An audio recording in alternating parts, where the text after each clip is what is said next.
Sabay-sabay natin alamin ang mga kaganapan na nangyayari sa ating bansa.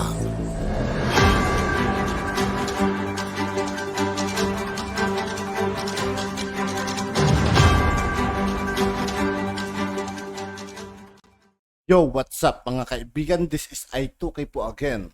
Ngayon nandito naman ulit tayo kay Pinas News Insider. Dito naman ulit tayo magbibigay ng komento at reaksyon. Kaya samahan nyo ako guys.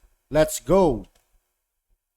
Ang balita ngayon, viral ngayon sa mundo ng social media. Ang di umano'y balitang sa kabila ng mga kontrobersiya na nangyayari ngayon sa loob ng Administrasyong Marcos.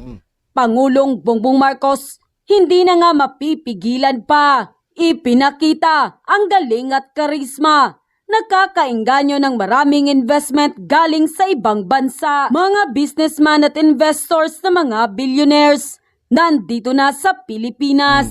Pero bago ang lahat, Sa lahat ng hindi pa nakasubscribe mga kaibigan kay Pinas News Insider, mag-subscribe na po tayo at huwag nyo rin pong kalimutan mag-subscribe dito sa aking channel.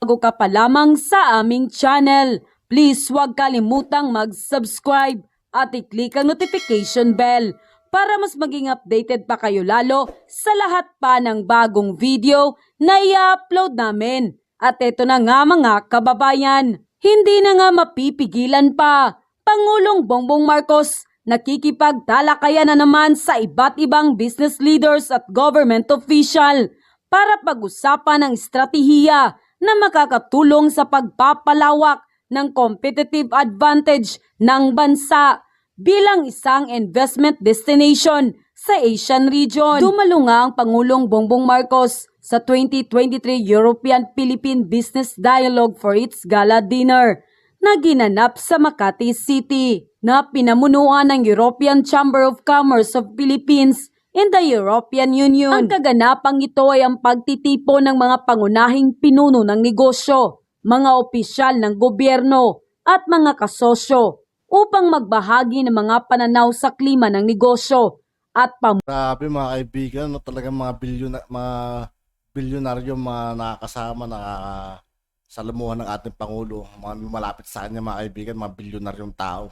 Diba? Grabe. Mumuhunan sa bansa na nakatuon sa pagbuo ng isang malakas na pakikipagsosyo sa ekonomiya sa European Union at sa naganap na pagpupulong. Nanawagan si Pangulong Bongbong Marcos na ipagpatuloy ang pag-uusap sa isang free trade deal sa pagitan ng Pilipinas at European Union at sinabi ito isa sa win-win strategy para sa magkabilang panig. Sobrang galing talaga ng ating Pangulong Bongbong Marcos dahil lahat ng trips ng Pangulo sa ibang bansa ay nagbunga na. Dahil ang free trade deal na ito ay isa sa mga napag-usapan noon sa pulong ni Pangulong Bongbong Marcos kay European Commission President Ursula von der Leyen sa Brazil noong Disyembre. Binanggit din ni Pangulong Bongbong Marcos ang pagsisikap ng Pilipinas na lumikha ng isang kapaligirang kaaya-aya sa mga negosyo na aniya ay sumasaklaw sa infrastruktura, estratehikong pamumuhunan, kapayapaan, seguridad at hustisya, mabuting pamamahala, kahusayan sa regulasyon, katatagan ng pananalapi at katatagan ng klima. Ito na nga ba ang isa sa mga alas ng Pangulo para mas lalong mapaunlad pa ang ekonomiya at makapagbigay ng maraming trabaho at oportunidad para sa mga Pilipino. Samantala, hindi naman mapigilan ng marami sa ating mga kababayan na magbigay ng kanilang hinaing at komento sa mundo ng social media. At ayon pa sa kanila, mga Pilipino makinabang sa lahat ng ginagawa ni Pangulong Bongbong Marcos. Marcos lang pala ang hinihintay ng mga businessman na makabalik sa pwesto. May Pangulo tayo na malakas ang karakter at nakakahanga. Bumalik ang kumpiyansa sa atin ng ibang nasyon at muli ay competitive tayo saan man larangan. Makakabalik din ang Pilipinas sa tamang estado sa mundo. Bertud talaga ng mga Marcos ang pamumuno. That's what some critics say. Our PBBM is a weak leader. Sabihin na nila lahat ng paninirang alam nila na wala na namang naniniwala. Silang feeling matatalino at magagaling ang wala namang naitulong kahit konti sa pag-unlad ng Pilipinas. Ang alam lang ay hanapan ng mali ang Pangulo at batikusin siya. Inggit lang kayo mga bitter. 5 years pa kayong iiyak. My family always trust, believe and support PBBM. May God bless PBM's family. Ngayon lang nangyari ito sa ating bansa. Tama. At sa panahon ni PBBM. Mabuhay ang ating Pangulo. Mabuhay tayong lahat. So proud to be a Filipino this time. End quote. Thank you very much, Executive Secretary Lucas Bersamin, for your intro. Please take your seats. With us here is the House Speaker, Speaker Martin Romualdez, back from his adventures in the House. The Ambassador of the European Union to the Philippines, Ambassador Luc Veron, the Excellencies of the Diplomatic Corps, EU-ASEAN Business Council Chairman Jean Roubert, who reminded me that when we were in Brussels, that the winter was so cold that I had lost my voice and I was squeaking away through the days and through my speeches. So on the way over here, I was looking up, I could hear the thunder in the rain, and I said, aha, I got my revenge.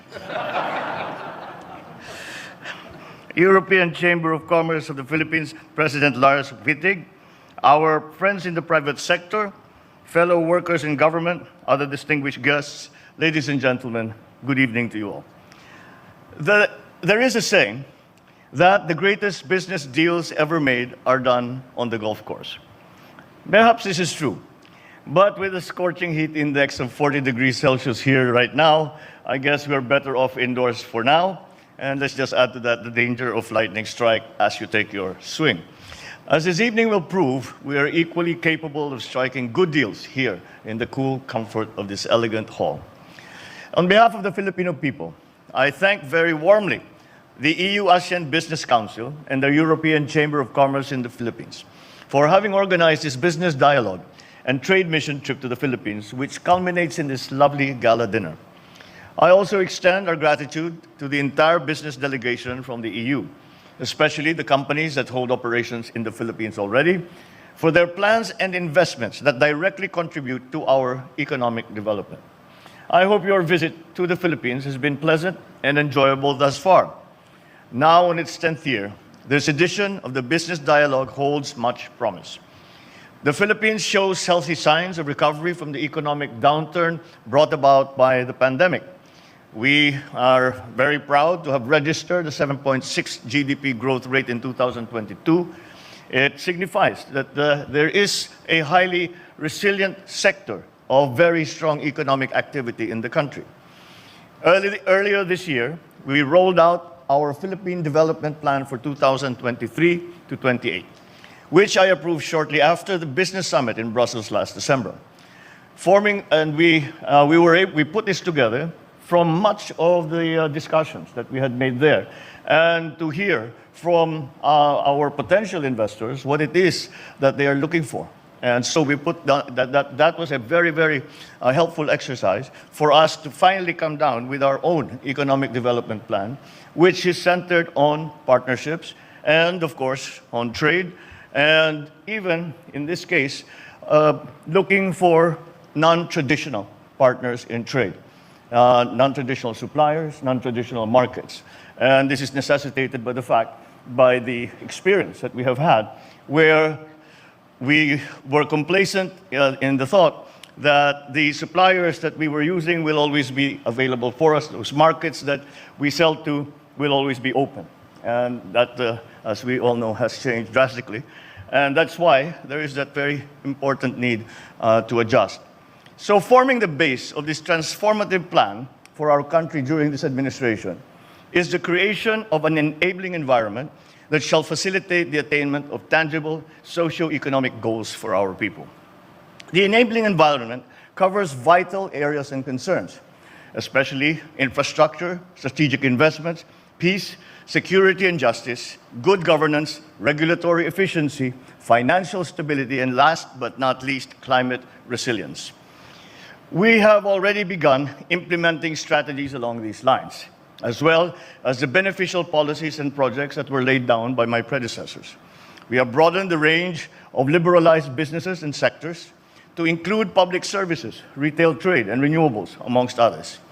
We have made our system of corporate taxation more business-friendly, with a lower tax rate and improved mechanism for tax and duties incentives. To facilitate and expedite strategic investments throughout their whole life cycles, express or green lanes are established to integrate streamlining permitting and approval processes and remove unnecessary barriers and redundancies. All these bode well for a stronger and more productive relationship between the Philippines and the EU. Overall, these enhance the features of the Philippines as an attractive trade and investment destination. If there is one thought that I came away from Brussels with, is that we can feel a discernible shift in terms of attention for trade by Europe to Asia. And that really triggered many of the measures that we had enacted, the changes we have to legislation, the changes that we made to the ease of doing business, the changes that we have, the work that we have done to improve the situation with the power in terms of supply and in terms of cost. And embedded in that power problem is the shift from renewables, from traditional fossil fuels to renewables. We are not alone in doing all of this, and I know that every country is doing the same thing. But one thing that I came away with as well is that we all think that renewables we do this because it is good for the environment. Well, of course it is, because we have to mitigate and adapt to the effects of climate change. However, as practical businessmen, it has also become a practical problem that we must face in terms of our markets. As I'm sure you have all seen, there is now a very strong trend, especially in Europe and especially in Scandinavia, that all products that are supplied must be shown to have been manufactured by green energy. And so that immediately defines what your market is, and that includes that very important shift from the traditional fossil fuel sourced energy to the renewables that we are all trying to develop.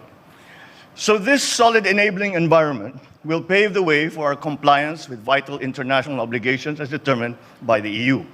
This condition of compliance will, in turn, guarantee our continued participation in the Generalized System of Preferences Plus scheme. As a result of the GSP Plus, we are optimistic that we shall soon witness a market growth of our MSME sector and our export market in the EU. And also, this will also encourage further foreign investments in our manufacturing sector. With this conducive business atmosphere that we are fostering, I believe that we can all agree that the timing and conditions are now quite ripe for us to solidify the long-standing and historically beneficial trade relations through a bilateral Philippine-EU free trade agreement. A bilateral FTA will be a win-win strategy for both the Philippines and the EU. It promises to achieve mutually beneficial economic goals while maintaining consistency with the EU's core ideals of sustainable development and environment protection, as well as with EU's Indo-Pacific strategy. Hence, I take this opportunity to call upon our friends from the EU ABC and the ECCP to actively advocate for the resumption of negotiations for this purpose, as well as to strive for fair treatment and more beneficial reciprocity. As credible voices of the European business community in the Philippines and the region, the EU ABC and ECCP can help move this thing forward all the way to a favorable conclusion. And if and when that happens, it could very well be the capstone of all efforts to strengthen Philippine and EU relations over the course of the next decades. So, join me as I greet you all once again and welcome you to the Philippines, and to once again express my gratitude for interest that you continue to show in the Philippines. So we now have before us so many opportunities. We now have before us so much potential in terms of growth, in terms of expanding the roles of the EU in ASEAN and of course in the Philippines. So thank you once again. Magandang gabi po sa inyong lahat at mabuhay po tayong lahat. At yun na nga. At yun nga po mga kaibigan, dito po nagtatapos ang ating reaction video. Muli ako po si I2K ng Sundalo ng Dunggalo at 811. Maraming salamat sa patuloy na pagsuporta. Yeah. Peace out.